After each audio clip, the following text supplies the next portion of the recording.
The Fallen Idol by Graham Greene, 2. It was the pink sugar cakes in the window on a paper doily, the ham, the slab of mauve sausage, the wasps driving like small torpedoes across the pane that caught Philip's attention. His feet were tired by pavements. He had been afraid to cross the road and simply walked first in one direction, then in the other.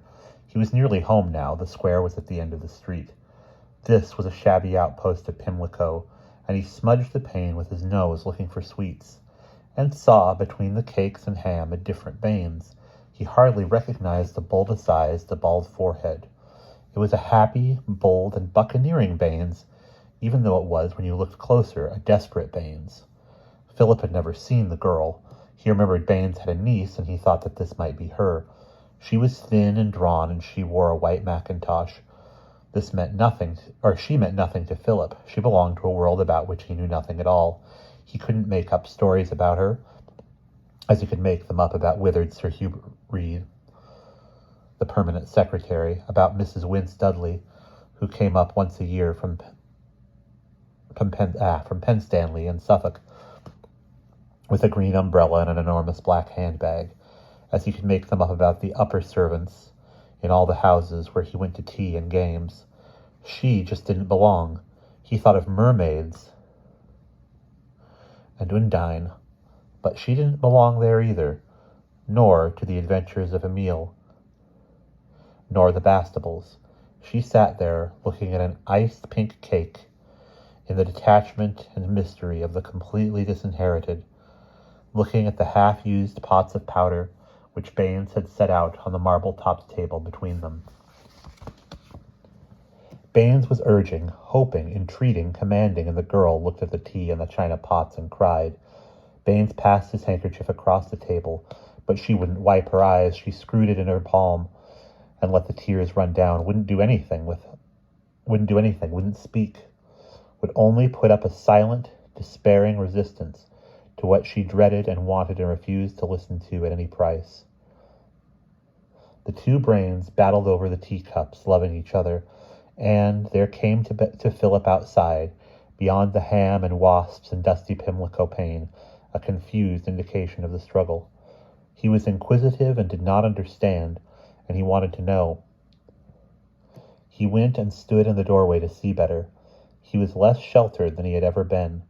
Other people's lives for the first time touched and pressed and molded.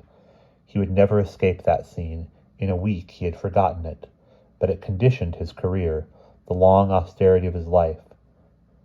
And when he was dying, he said, "Who is she?" Baines had won. He was cocky, and the girl was happy. She wiped her face. She opened a pot of powder, and their fingers touched across the table. It occurred to Philip that it would be amusing to imitate Mrs. Baines' voice and call "Baines!" at him from the door. It shriveled them. You couldn't describe it in any other way. It made them smaller. They weren't happy anymore, and they weren't bold. Baines was the first to recover and trace the voice. But that didn't make things as they were. The sawdust was spilled out of the afternoon. Nothing you did could mend it, and Philip was scared. "I didn't mean," he wanted to say, that he loved Baines, that he had only wanted to laugh at Mrs. Baines, but he had discovered that you couldn't laugh at Mrs. Baines. She wasn't Sir Hubert Reed, who used to steal nibs and carry a pen wiper in his pocket. She wasn't Mrs. Wince Dudley. She was darkness when the nightlight went out in a draught. And she was the frozen blocks of earth he had seen one winter in a graveyard when someone said, "They need an electric drill." She was the flowers gone bad and smelling in the little closet room at Penstanley. There was nothing to laugh about. You had to endure her when she was there and forget about her quickly when she was away. Suppress the thought of her, ram it down deep. Baines said, "It's only Phil," and beckoned him in and gave him the pink iced cake the girl hadn't eaten. But the afternoon was broken. The cake was like dry bread in his throat. The girl left them at once. She even forgot to take the powder. Like a small blunt icicle in her white mackintosh, she stood in the doorway with her back to them, then melted into the afternoon. "Who is she?" Philip asked. "Is she your niece?" "Oh, yes," Baines said. "That's who she is. She's my niece," and poured the last drops of water on the coarse black leaves of in the teapot. "May I have another cup?" "Oh, May I have another cup? Baines said. Or may as well have another cup, Baines said. The cup that cheers, he said hopelessly, watching the bitter black fluid drain from the spout. Have a glass of ginger pop, Phil. I'm sorry, Baines. It's not your fault, Phil. Why, I could believe it wasn't you at all, but her, she creeps in everywhere. He fished 2 leaves out of his cup and laid them on the back of his hand, a thin, soft flake and a hard stalk. He bent them with his hand. Today, said the stalk, detached itself. Tomorrow, Wednesday, Thursday, Friday, Saturday, Sunday.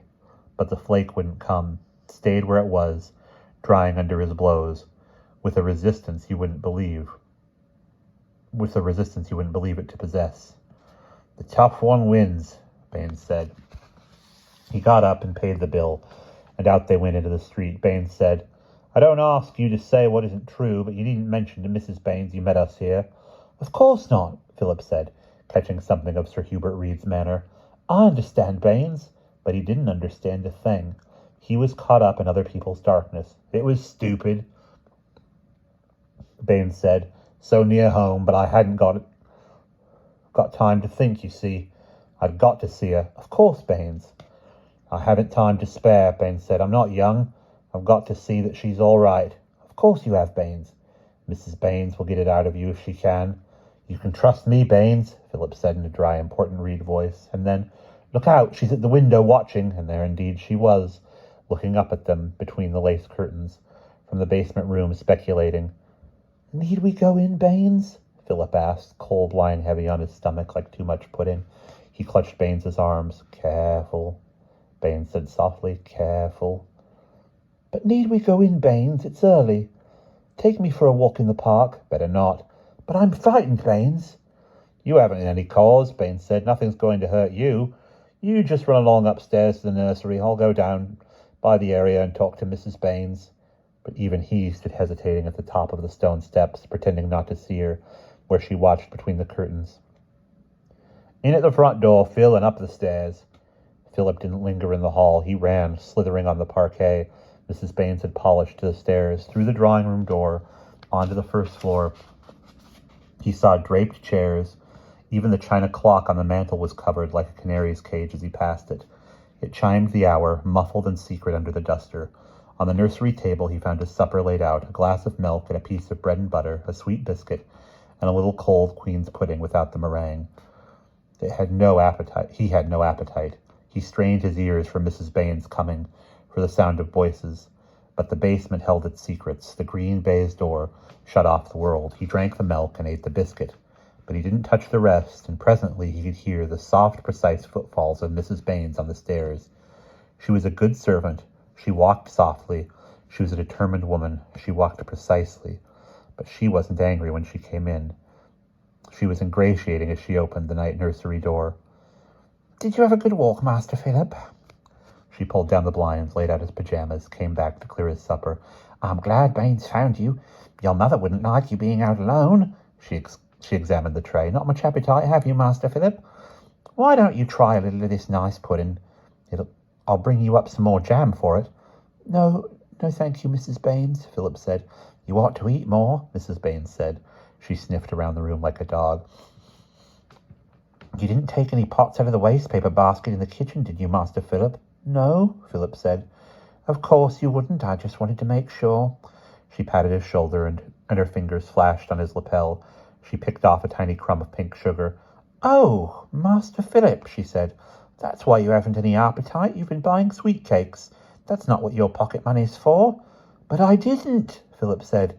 I didn't. She tasted the sugar with the tip of her tongue. Don't tell lies to me, Master Philip. I won't stand for it any more than your father would. I didn't, Philip said. They gave it to me. I'm in Baines. But she pounced on the word they. She had got what she wanted. There was no doubt about that. Even when you didn't know what it was she wanted, Philip was angry and miserable and disappointed because he hadn't kept Baines's secret. Baines oughtn't to have trusted him. Grown-up people should keep their own secrets, and yet here was Mrs. Baines immediately entrusting him with another. Let me tickle your palm and see if you can keep a secret. But he put his hand behind him. He wouldn't be touched. It's a secret between us, Master Philip, that I know all about them. I suppose she was having tea with him, she speculated. Why shouldn't she? He said, the responsibility of Baines weighing on his spirit, the idea that he had got to keep her secret when he hadn't kept Baines's, making him miserable with the unfairness of life. She was nice. She was nice, was she? Mrs. Baines said in a bitter voice he wasn't used to. And she's his niece. So that's what he said. Mrs. Baines struck softly back at him like the clock under the duster. She tried to be jocular. The old scoundrel! Don't tell him I know, Master Philip. She stood very still between the table and the door, thinking very hard, planning something. Promise you won't tell. I'll give you that Meccano set, Master Philip. He turned his back on her. He wouldn't promise, but he wouldn't tell. He would have nothing to do with their secrets, the responsibility they were determined to lay on him. He was only anxious to forget. He had received already a larger dose of life than he had bargained for, and he was scared. A Meccano set, Master Philip. He never opened his Meccano set again, never built anything, never created anything. Died, the old dilettante, 60 years later with nothing to show, rather than preserve the memory of Mrs. Baines' malicious voice saying good night, her soft, determined footfalls on the stairs to the basement, going down. And that is the end of part 2.